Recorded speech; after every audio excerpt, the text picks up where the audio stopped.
Queremos darle la más cordial bienvenida a nombre de la Feria Internacional del Libro de Guadalajara y de Penguin Random House a través de su sello editorial Montena a una presentación que nos da mucho gusto poder realizar. Hace 5 años tuvimos el honor de que nos visitara Lauren Kate y hoy tenemos la inmensa alegría de tenerla de vuelta, así que por favor den un aplauso a Lauren Kate.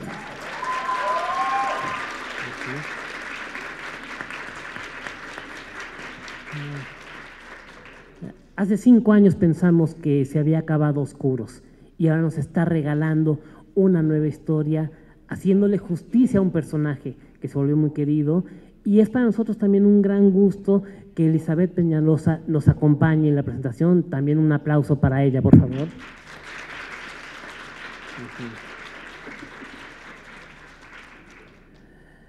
Como saben, Lauren Kate nació y se crió en Dallas, Texas. Ella asistió a la Universidad de Emory, donde obtuvo su licenciatura y después se trasladó a Nueva York. Poco después de eso, cursó un máster en escritura creativa en la Universidad de California en Davis.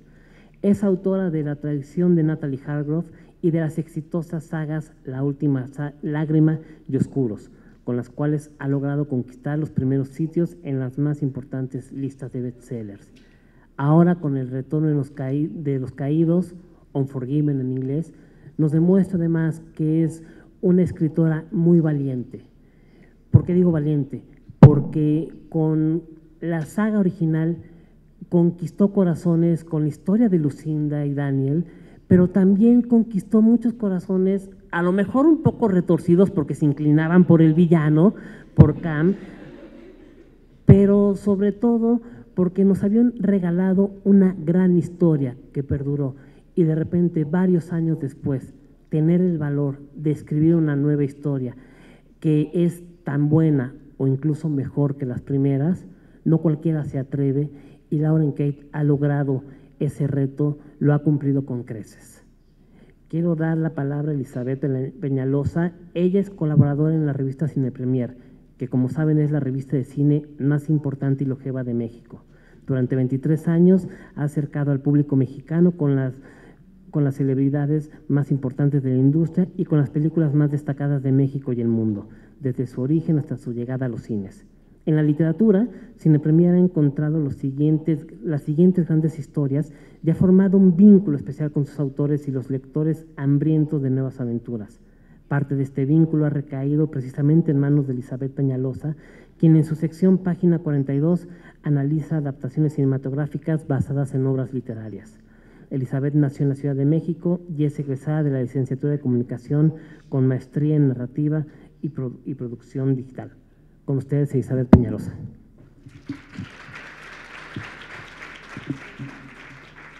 Bueno, primero que nada, pues muchas gracias por estar aquí, gracias a Penguin que me invitó. Tengo que confesar que estoy muy contenta de estar sentada aquí con Lauren, que pues despertó en mí la chispa adolescente de otra vez esos amores insufribles, y como si no fueran suficientemente trágicos, pues tantito peor, ella mortal, él eterno. Entonces creo que es una novela que me hizo volver a sentirme como cuando estaba en la preparatoria, y justo como nos comentaba, pues creo que yo tengo un corazón retorcido porque sí sentí una atracción particular por Cam, que ahora regresa en esta nueva historia que se titula El retorno de los caídos. Y bueno, quiero comenzar y darle la palabra a Kate para que nos cuente en principio qué es lo que ha significado Fallen en su vida y las implicaciones que tuvo para motivarla a regresar y contarnos la historia de nuestro querido Cam. Hola, hi everybody. Thank you, Diego, for your nice words, and thank you, Elizabeth, for being here and helping us.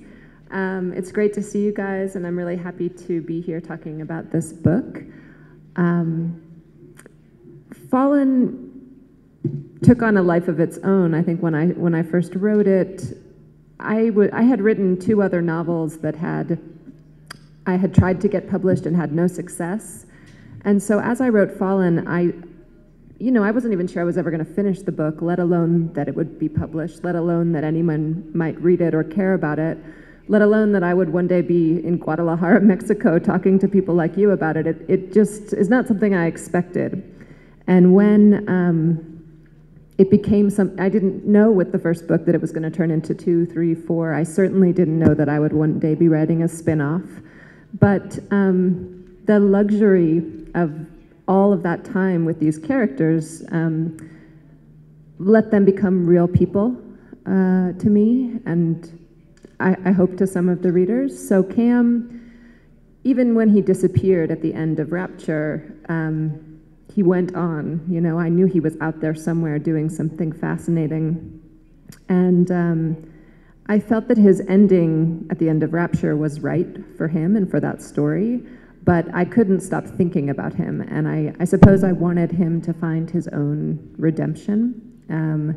And of course, with me, thinking about that always leads me back to romantic love. So I was thinking about this one little scene in Passion in the third book where he has this breakup, this devastating breakup with this woman Lilith, which is what turns him toward the dark side, towards Lucifer and towards the side of hell. And as I wrote it, I hadn't thought much about who this woman was. And eventually I realized that I had to look within her to figure out what was going to become of Cam. That led me into this book, and it was a real thrill to write it and to sort of feel like I was skating next to the world of Fallen, but also finding something really new. And just great to be with him again. I mean, some of you know Cam's character is based on my husband, so I do get to spend quite a lot of time with him. But it was cool to get him into some more trouble. Justo en esta nueva historia en la que nos presentas, nos introduces mucho más a quién es Lilith, además de demonios, ángeles, amores y muchos dolores, hay mucho amor por la música en este libro. Entonces quiero preguntarte si particularmente hay una afición en ti por la música o por qué seleccionaste que Lilith fuera una amante de la música en todos los sentidos.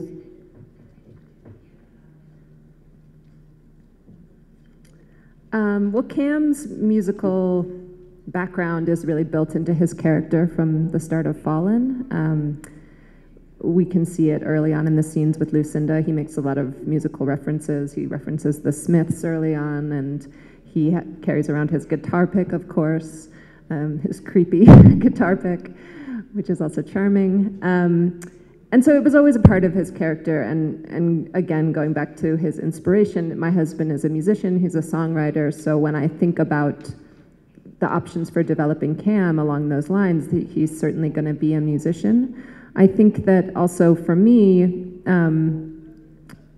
music has always been an important way for me to connect to my emotions and, I don't know, take them further. I guess when I don't have to explain this to you guys, I think you understand, but when you're feeling sad, listening to a sad song kind of highlights all the things that lets you indulge in that sadness, and by, conversely with happiness or joy or love, whatever. And so I think when I'm writing about something that's emotionally potent, music is really a natural fit. And for this character, Lilith, who was really isolated at the beginning of the story, I don't know, music is kind of her best friend. And it's the way she's able to fall in love with Cam.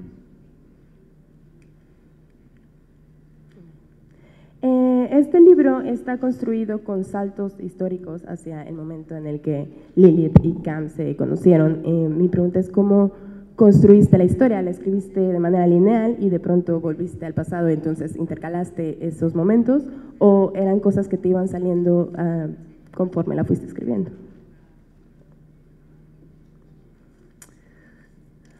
Yeah, I think I did go back and forth as I was drafting it because I think that even though it might have made sense to write like the contemporary scenes chronologically and then write the past scenes chronologically, they started to inform one another, and I would kind of get to a point in the contemporary world where I didn't quite know why Lilith or Cam was acting the way that he or she was, and then I would dip back into that past and figure out, oh, it's because this has happened before in this way, and that's making her, you know, subconsciously very sensitive about whatever it is. And so the past became a kind of problem solver for me in terms of figuring out the characters and what they would or wouldn't be willing to do. I found those scenes really joyful to write. I think probably because it felt like getting back into Passion. Passion was certainly the hardest book in the series for me to write. If anybody hasn't read it, it's a prequel. It dips back through 6,000 years of history, and every chapter is a different setting, a different location, a different family, a different ethnicity. And it was so challenging to keep up with that when I was writing it, but it became my favorite book in the series in the end. And so I think in getting to do that a little bit with Unforgiven and go back to this really powerful moment in the past, I don't know, it was fun. A lo largo del tiempo que estuviste escribiendo Fallen, hiciste mucha investigación teológica y alrededor de los ángeles y toda esta temática que rodea la historia. Ahora, con el retorno de los caídos, hubo otra implicación como de investigación y de que te tuvieras que adentrar a otro tipo de historia con demonios u otro tipo de referentes que te implicara investigación durante esta novela. Yeah, I had done a lot of the I call it angelology, the angel and demon research for the earlier books, and I had done the historical research for, you know, specifically that Jerusalem setting with Passion. So I returned to some of those notes, and it really was a lot of, I think because it had been a little bit of time between when I had written the series and then going on to do Unforgiven, I was kind of going back to my own books and making sure that the characterizations were as I remembered them, and some of the scenes were as I remembered them, the mythology of the world. But no, aside from that, and there was a bit of musical research. I had to research some of the, not just the ways of talking about playing music, because I can write about what it feels like as a listener, but I don't play any instruments, so I had to do a bit there. But no, this was, I guess, an easier book to write on that front because it was really just getting close to this new character, Lilith, and tapping into her particular struggle, which looked like one thing when we first meet her in Passion, and then if you see her, you know, anybody who, if you knew everything about everybody, you'd have to love everybody. You know, if you just see a bit of darkness in someone, maybe with the exception of Donald Trump, I don't know, but if you could really know Donald Trump's pain, maybe you would be able to love him. I'm just giving it I'm taking that back, but we'll just take that off the table. But when we first meet Lilith, she's terrible. She's terrible, and she seems like a cruel woman that we certainly wouldn't want Cam to fall in love with, right? But if we get in touch with her pain and what led her to that place, she's quite different. And so that was the journey that I had to go on in this book to get close enough to Lilith to love her. ¿Cuánto tiempo te tomó crear esta historia y decir, bueno, más allá de escribirla, me imagino que llevas muchas revisiones después de ella y decir, ok, ahora está lista y yo estoy lista para que vea la luz esta historia? I don't even remember. I mean, my books, I draft very quickly. It takes me 3-4 months to do a draft, and it's kind of all I do, and I hate it every day. And then the revision for me, the book changes substantially and significantly, you know, from the first to the second draft, and then again from the second to the third draft. I feel like maybe 50% of the book will be different from one draft to the other. It's quite huge every time. And yeah, I mean, generally I think I do 2 revisions, so I have 3 drafts, and this one I think was similar.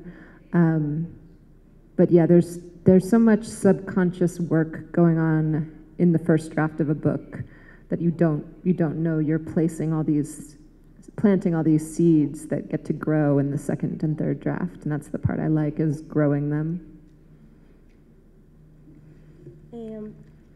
He leído que existe la posibilidad de que cuentes la historia de alguno de los otros personajes. ¿Es eso cierto? Y de ser así, ¿hay alguno que sea tu favorito para hacer el siguiente? Well, I have played around with some of the other characters. The short story collection Fallen in Love has an Arian story and a Shelby and Miles story and a Roland story, each of which was really delightful to write, to get to spend a little bit more time with those characters. And I found sometimes when I was writing the books that if I didn't understand a particular scene that had to happen from Luce's point of view, obviously, sometimes I would write the same scene from Arian's point of view, or Callie's point of view, or whoever, some minor character, to see that person's perception of Luce in a particular scene, and that would sort of unlock whatever was sticking for me about Luce. So I have all of these little snippets that exist, and sometimes I put them out online, or they're like a little special edition or something. I think that when I wrote Unforgiven, I certainly thought it would be the end, but I don't know, who knows where the end ever is. There's a door that opens at the end of Unforgiven for Roland to lead a revolution and take back hell from Lucifer. And I've sort of been thinking about that idea. I mean, what hell could be if it weren't ruled by evil? Like, what would it be like if there was actually a thoughtful, compassionate leader in hell? So I don't know. That's something that I think a little bit about, but I haven't gotten any further with it. Eso último que acabas de mencionar justamente me parece una de las cosas más interesantes de esta historia, y es que más allá de ser una historia de amor y de fantasía, es una historia que te hace pensar sobre que lo bueno no es 100% bueno forzosamente, y que lo malo puede tener su lado bueno y compasivo, como acabas de decir. Es al traer a un villano que es súper carismático y que había mucha gente que lo tenía en su corazón, a ser el protagonista de una historia. ¿Qué retos representa eso para ti, de convertir a un demonio en alguien adorable y que nos pone a suspirar como alguna vez suspiraron por Daniel? I don't know, easier than writing a demon who's all bad. I mean, it just seems natural to me that there are ambiguities in souls. I mean, I'm even though these characters are immortal and they're, they have their own particular, like, amazing capabilities, in terms of characterization, I'm treating them as humans. They have the same flaws and fears and strengths, and they take the same risks that we do. So it's virtually impossible to write a one-dimensional character, because you just have to look deeper. So that it was just waiting for Cam, to become charming, to become the hero of his own story. Every villain is, except Donald Trump. I'm sorry I brought him into the room. Let's leave him out. Ahora mi última pregunta, para que sé que ustedes se mueren de ganas de preguntarle cosas, son dos en realidad. La primera es, sé que el día después de que se publicó el primer libro, se vendieron todos los derechos para hacerse películas. Nosotros estamos esperando a que llegue a México la primera película de esta saga, ansiosos. Y lo que te quiero preguntar es, ¿el Retorno de los Caídos está también considerado para hacerse adaptación? Y la segunda pregunta, que va un poco junto, es ¿qué tan implicada estuviste durante el rodaje de esta adaptación que pronto veremos en México?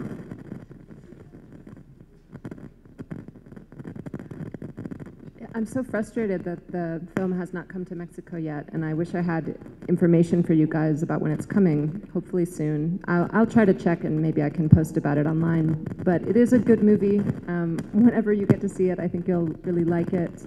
I had a great experience working with Scott Hicks, the director, and going to the set and meeting the cast and spent a lot of time with Addison and Harrison since then for various stuff.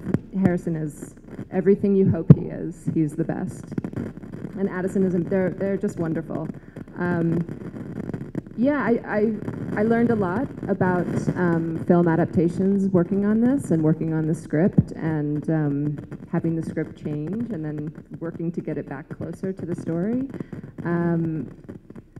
I really appreciated Scott Hicks' vision, and I shared it with him, so I think I felt I could just trust him to take the film where it needed to go.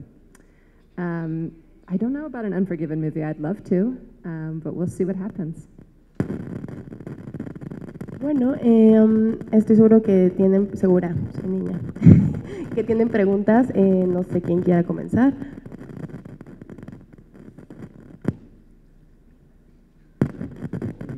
Un favor, todas las preguntas háganlas al micrófono para que la intérprete pueda escucharlas, pueda traducirle a Lauren. Si quieren preguntar en inglés está bien, pero sí necesitamos que la persona que nos está ayudando con el intérprete las pueda escuchar. Gracias.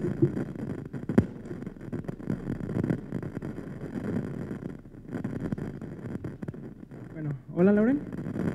Primero que nada, creo que comparto un ideal con todos los que estamos aquí. Te amamos. Bueno, yo tengo una pregunta al respecto del último libro.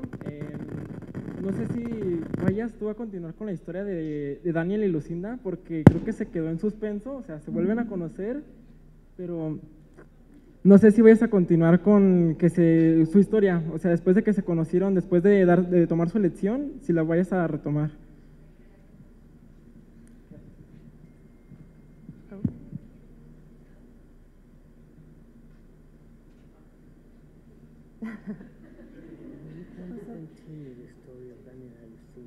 Oh, of Daniel and Lucinda?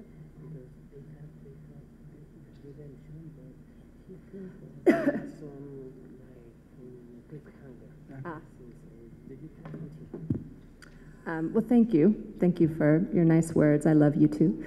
And I don't know. I mean, when I first finished Rapture, I thought there's nothing more to say about it. I think that in my heart, I have the story of the life that they go on to have. But I also like letting each of you have that story of your own. So I don't know, I'd never say never, but not as of yet.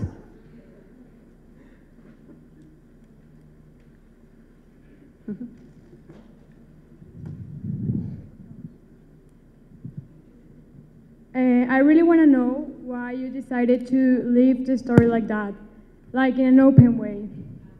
I'm sorry, will you say it one more time? I really want to know why did you decided to leave the story in an open way, like that you don't really know the end.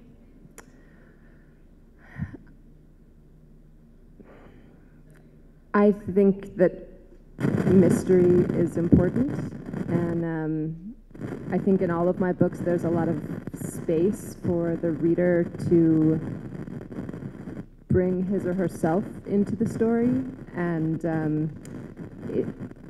I don't know, open is always more satisfying to me than closed. I think sometimes people think they want to know the answers, but maybe they really don't.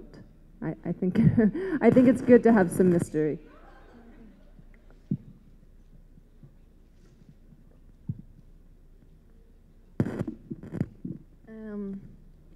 Bueno, a mí me gusta mucho esta saga y personalmente esta es mi saga favorita y actualmente tú eres mi escritora favorita, pero más que nada, pues me ha gustado cómo has llevado todo esto sobre ángeles. No hay mucha información, a mí también me gusta sobre angelología y demonología, pero realmente no podemos saber qué tan verídico es, y en tus libros he encontrado personalmente esas respuestas que tanto he buscado, y mi pregunta es, ¿cómo iniciaste para investigar sobre la reencarnación, sobre los ángeles? ¿Dónde encontraste toda esa información? Porque realmente me gusta mucho el misterio y me gusta mucho cómo narras las cosas.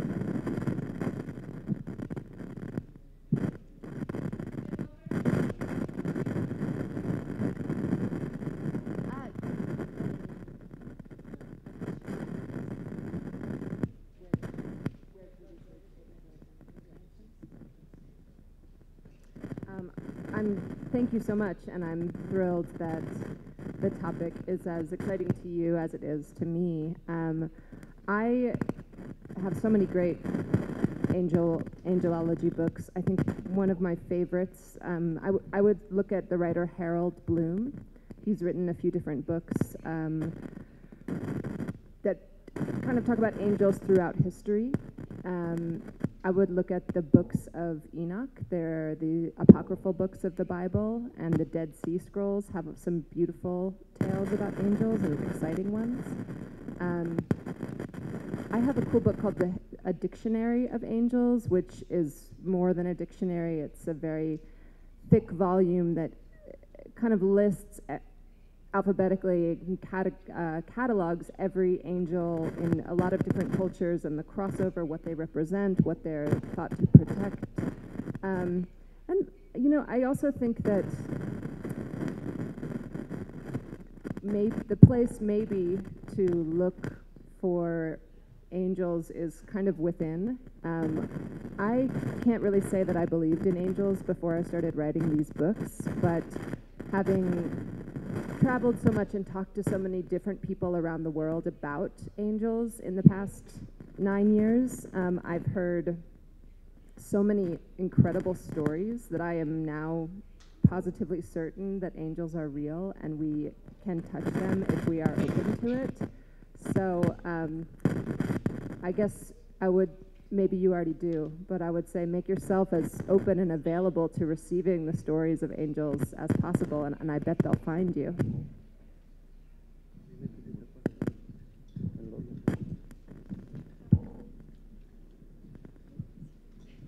Hi, I'm a huge fan. I think, first of all, I just want to thank you for coming here. I think it means a lot to all of us. Personally, I love Pauline. I also read The Betrayal of Natalie Hargrove. That was amazing. I really love it. And also, I wanted to tell you that I think it was also a good idea to leave open to give an open ending. But also, I think we would want to know your point of view. What's your story for you? Where does this take? Where does the book take Lucinda and Daniel?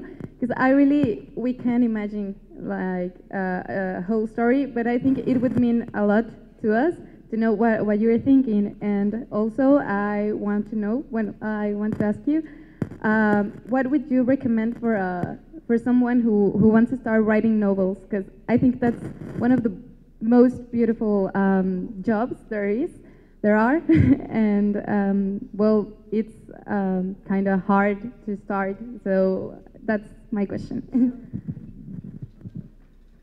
I'm sorry to disappoint you. You seem very nice, and I'm flattered, but I'm not going to tell you.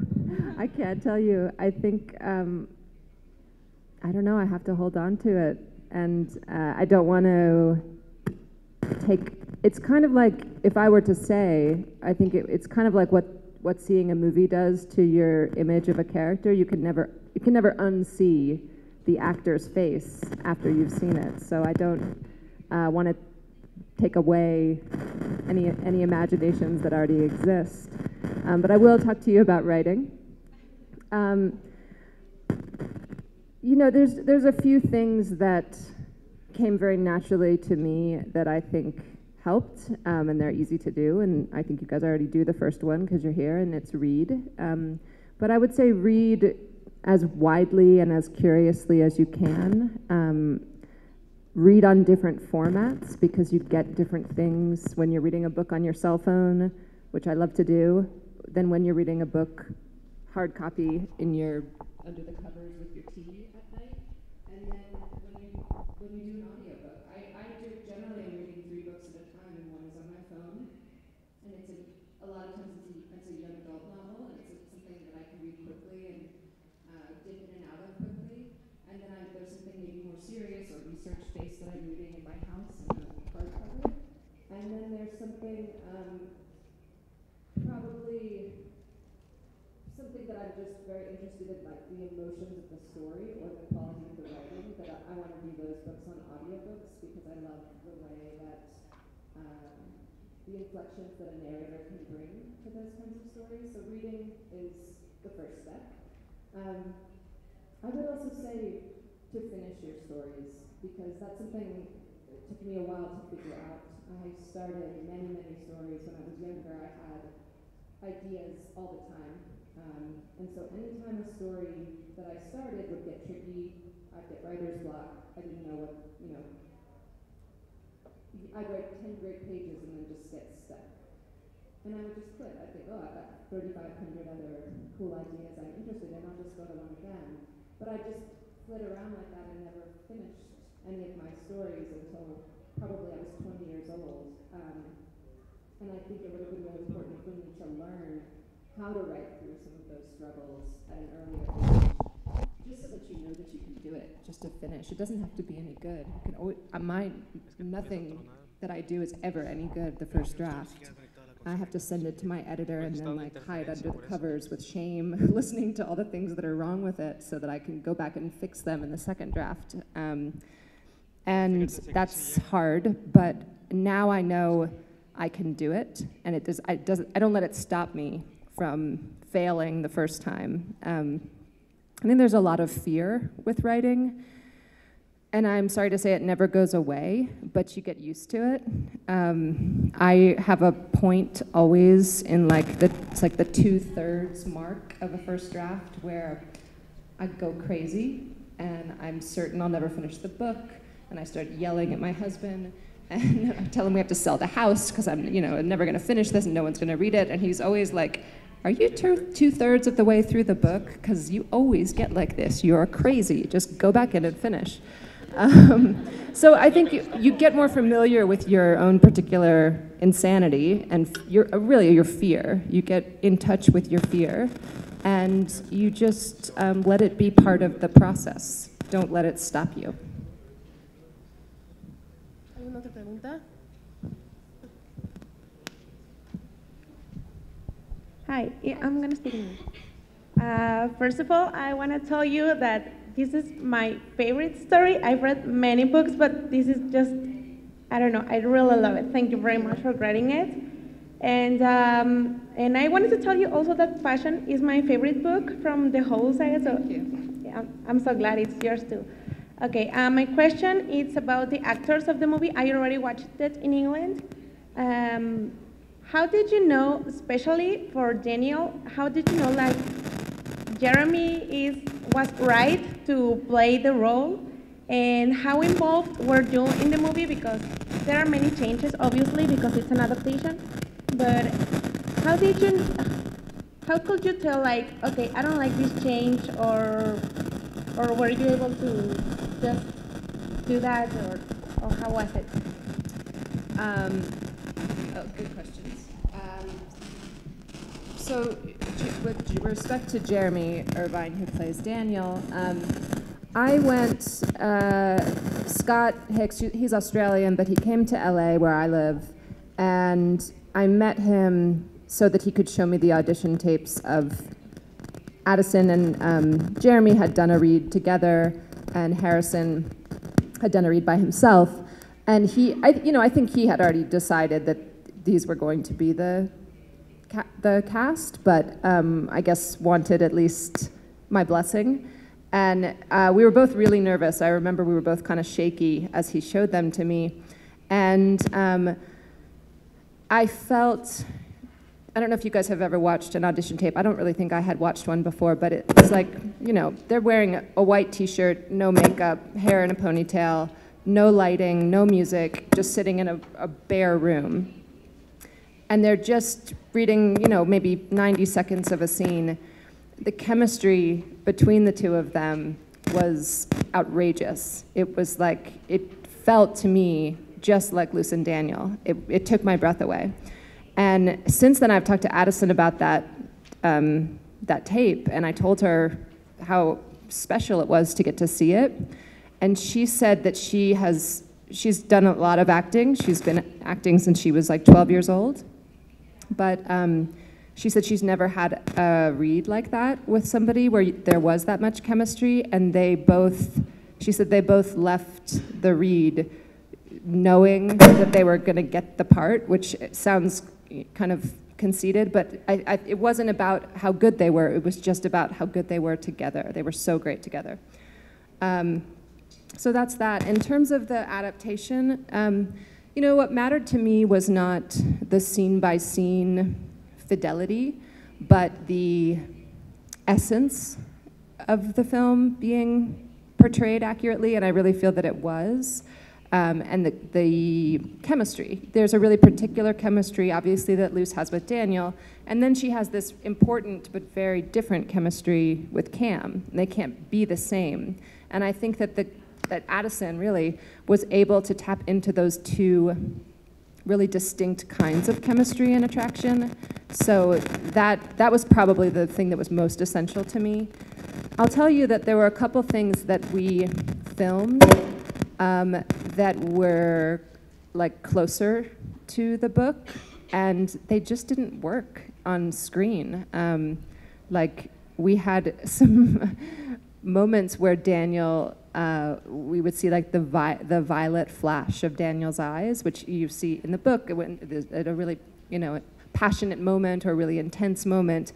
And on and you know, they did it in the special effects, and they would kind of glow, and it looked so cheesy on screen, so we had to get rid of it.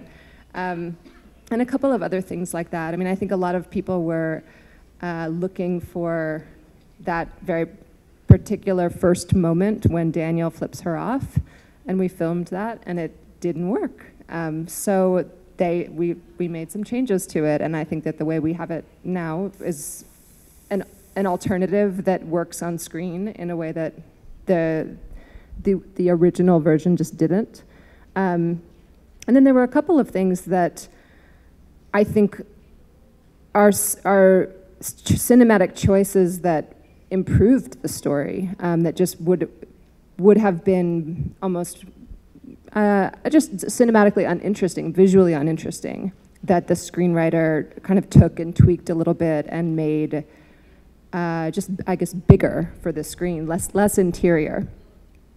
Yeah, I mean, overall, I'm really happy with the movie, and I hope you guys get to see it soon.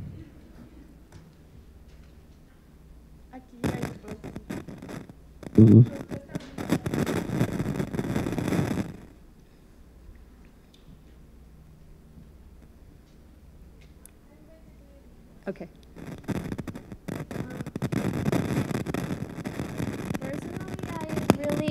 Liked the story, and I knew the books thanks to my best friend because she recommended to me. And when I first started reading Fallen, I fell in love with Daniel and with Cam, and I really wanted to know which is your favorite character in the story. Cam is definitely my favorite character. I never questioned that Luce and Daniel were going to end up together. I think that their story, their dynamic was really powerful for me, but I felt that Luce could have Daniel, and that would leave Cam for the rest of us.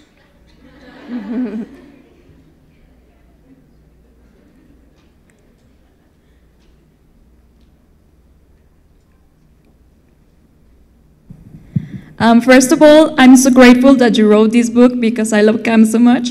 And I wanted to ask you, who was the hardest character to develop? You know, it's interesting. I have this problem all the time. When I was writing Fallen, Luce was the hardest to develop because, you know, I used to feel, when I wrote Fallen, I would feel that, like, Arian was jumping off the page. When I got to write a scene with Arian, it was so easy. Her dialogue just flowed, and she was there. But there's something about an auxiliary character or secondary character that lets them do that, lets them be easy, because you don't have to look hard in the face of all their struggles all the time. They get to just pop in, do their thing, serve their purpose, and then drift away until they come back again. But you're kind of stuck with that main character the whole time, and it can get tedious and it can get frustrating. And I really sometimes wanted Luce to be different than she was when I was writing Fallen. And to be honest, I had the same experience when I was writing Unforgiven with Cam, because I I felt I knew Cam really well by the end of the series, but I had never stepped into his shoes and stayed there for an extended period of time. And so I think in the first draft of this book, I wasn't getting close enough to him. Something was holding me back. I think I was afraid to. And I wrote kind of a first draft in which he did all the things that he needed to do and that he would end up doing, and like on a plot level in the book's final version, but he wasn't acting with his signature style because I wasn't able to stay with his intensity that long. It was like exhausting to me. So the second draft really was about getting in touch with him and getting closer to his emotions and his own personal struggle. So even though I'm most interested in him, he was as hard to write, like from a close, extended point of view, as Lucinda was. ¿Alguien tiene otra pregunta?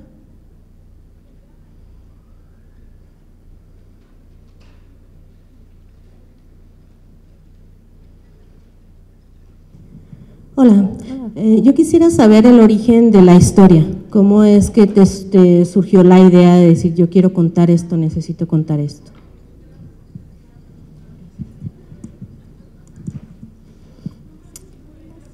Well, Fallen started with a line from Genesis. It talks about the sons of God, so these are the angels, looking down from heaven at the daughters of man, mortal women, and finding them beautiful. And I was studying at the time with this biblical scholar who suggested to me that maybe this moment when these angels felt this attraction for women on earth might have been the reason that they were kicked out of heaven, that they fell, because the angels' job is to adore God. And for a moment, these angels put something else above their adoration of God. And that seemed to me such a massive sacrifice to make, to be kicked out of heaven, lose your place there, lose your identity as an angel, and essentially fall to earth and live a mortal existence. I guess I wanted to write the story of the girl who would make that attraction worth it and turn it into a real love story that deserved that kind of sacrifice. ¿Hay alguien más? Yo tengo una pregunta.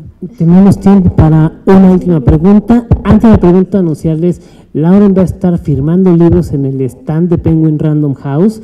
Espero sepan dónde está la entrada principal, entre Fondo de Cultura Económica, Ediciones Cera, que luego les pasaremos la factura por el comercial, esas editoriales.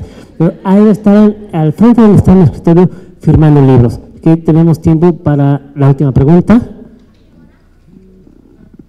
Acabando la presentación, nos vamos directo al stand donde va a estar Lauren firmando. No tienen, yo tengo una pregunta. Aquí adelante. Aquí está la última pregunta. ¿Nos prestan el micrófono, por favor? ¿Dónde está? Aquí. Es aquí. Gracias.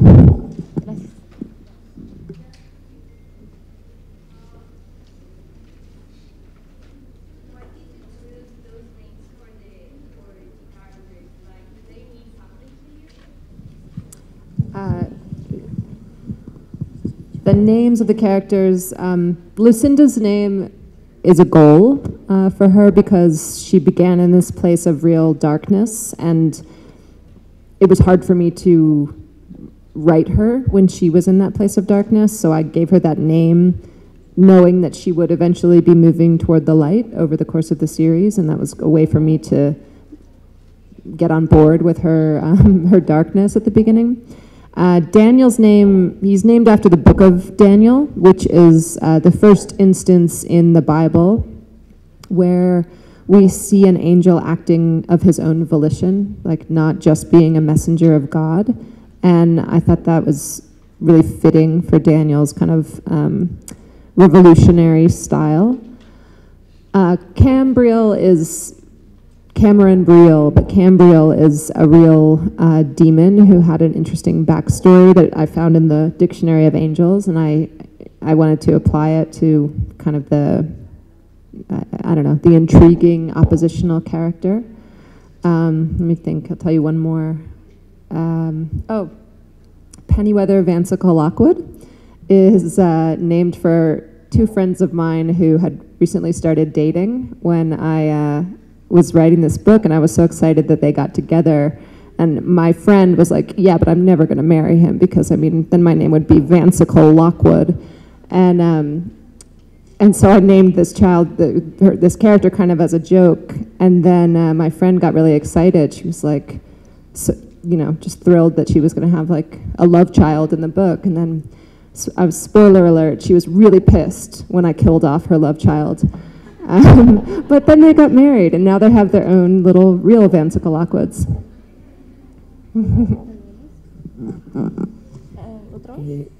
Bueno, les agradecemos mucho su tiempo. Nosotros estamos muy contentos de haber tenido a Lauren Kate. Obviamente supongo que todos correrán ahorita a la firma de autógrafos. Solamente nos queda esperar la adaptación que llegue a México y ojalá, Lauren, regreses pronto a nuestro país. Thank you, guys. I just say it means so much to me just to be here, but to have you so openly express your enthusiasm for the story is very, very special to me. I don't travel as much anymore because I have two little children and it's hard for me to leave them, but I am so glad that I came, and you guys mean a lot to me, and I'm very happy that the books have meant something to you, so thank you. Gracias a nombre de FIL Guadalajara, de Penguin Random House. Gracias, Elizabeth, por amadrinar este libro. Lauren, gracias por venir, and we hope to have you back again sometime soon. Nos vemos en la firma de libros. Muchas gracias.